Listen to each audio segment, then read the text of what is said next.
After Pia and Joe had left to go back to South Africa, I was joined by Nick and Garen, two exceptionally experienced seamen.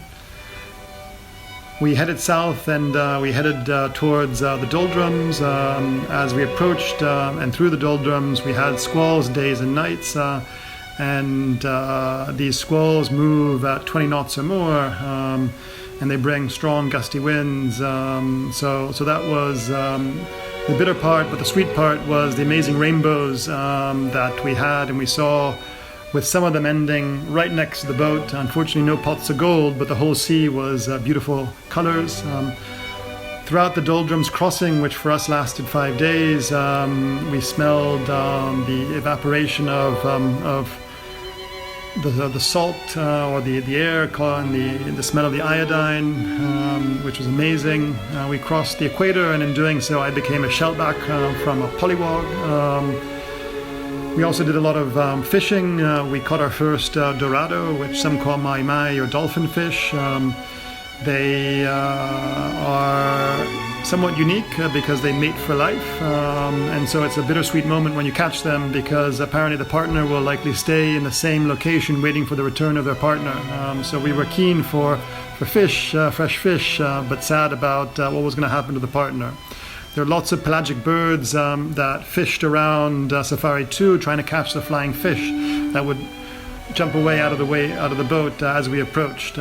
We arrived in Fernando de Noronha, which is this beautiful island, UNESCO World Heritage Site, 230 miles from the Brazilian coast. Had a great and easy check-in and enjoyed 4 or 5 days in what some call the Galapagos of Brazil. There were some amazing beaches, some great surfing, and amusingly everybody gets around by dune buggies or motorbikes. We were sad to leave, but again we had a good and short crossing to Brazil.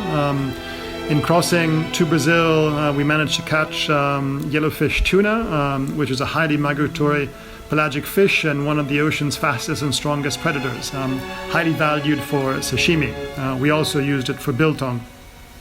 We headed for Cabedelo, and once we got to Cabedelo, we went up the Paraíba River to a great marina run by some French guys with great check-in, check-out services, good provisioning, good diesel, and of course great caipirinhas, Brazil's national drinks. We had another great departure, and it was a tricky departure point there because you typically get headed by wind, and we managed to leave at the right time, so we had a beat, and in fact we beat for 12 days into the wind, which is the longest amount of time I've ever beat into the wind. And we had a week of constant squalls, with winds going from 15 knots down to 5 before the squall arrived, up to 30 during the squall, and then back down to 25 after the squall had passed, both day and night.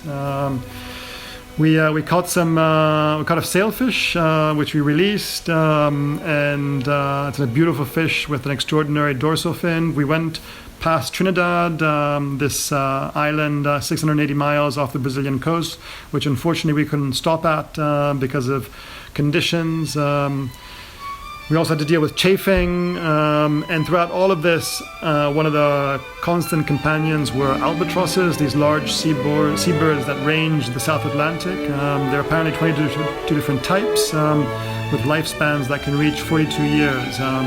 They apparently can fly 10,000 miles without ever landing, and unfortunately many are endangered due to the capture for their feathers and rats or cats and attacking their nests and long line fishing techniques. We also encountered 5 gales, which essentially were caused by lows and fronts coming from Cape Horn. With the gales came strong winds, big waves, rain, little visibility, and then once the front passed, confused seas. In some cases we had to run with the wind and waves to avoid being broached. And I'm happy to report that the boat and the crew did fine throughout all of this.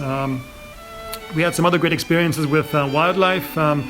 In particular, one whale, as we were on the approach to Cape Town, started approached the boat and then followed our stern about 15 meters off the stern for about 10 minutes, and we could see it through the water with our eyes. Unfortunately, they couldn't really photograph it. We also had lots of dolphins riding the bow, which they love to do because they're propelled forward by the bow wave.